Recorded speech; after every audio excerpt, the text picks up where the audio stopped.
Three of the most important words that you could ever consider.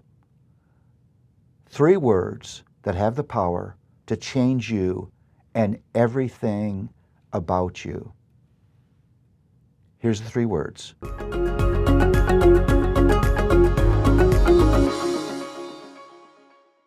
You sort of have to ask yourself, why in the world is Jonah in the Bible?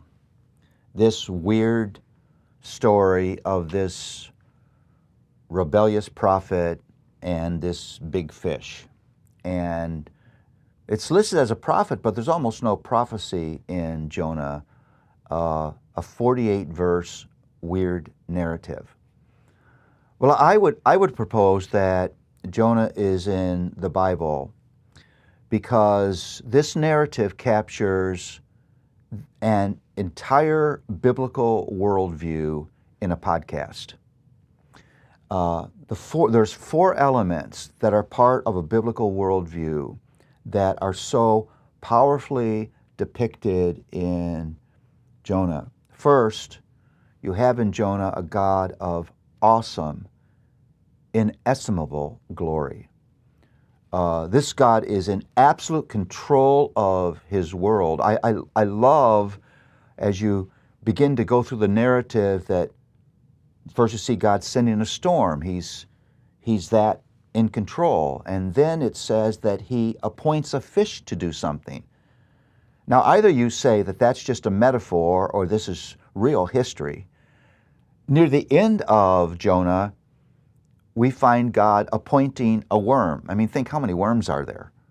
That a single worm will do the bidding of this one. It's a God of just mind-boggling power and glory.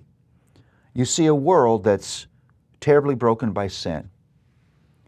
You see sin in its ugliness in Jonah, both in a huge corporate sense in Nineveh, which was a wicked city, and in the heart of Jonah, who would rebel against God and fall into such spiritual insanity that he could actually believe that he could escape the presence of God. Let me just say this. If in any moment you think you are able to escape the presence of God, you are spiritually insane.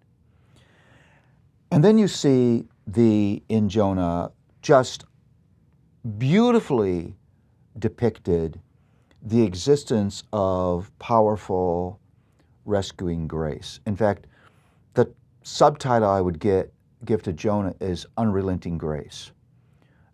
You see grace in its most amazing forms, surprising grace. You see grace operating so that this fish that swallowed Jonah now vomits him up on the beach. Sometimes grace looks like vomit. We have chapter and verse for that. It's surprising. God will do whatever's necessary. He will use whatever tool is necessary to draw us back. He will not abandon his work of grace. And then we see the fact that we human beings were made to live for something bigger than us.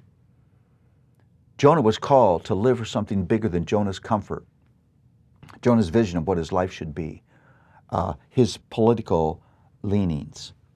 Every human being was created for transcendent life, way bigger than what we would normally choose for ourselves.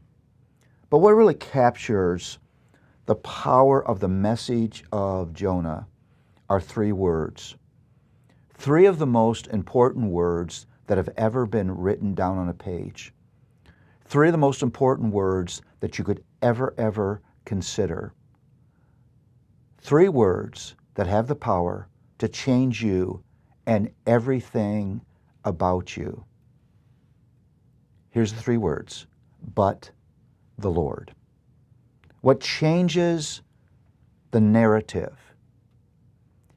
of the book of Jonah, this man was heading for disaster, was the divine interruption. And that's our hope too. But the Lord, there would be no covenant promises.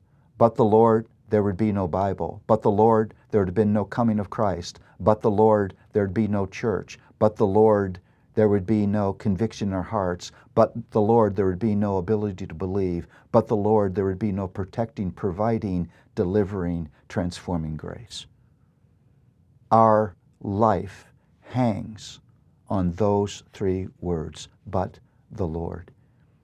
If Jonah were only 3 words long, but the Lord, it would be worth its place in the Old Testament.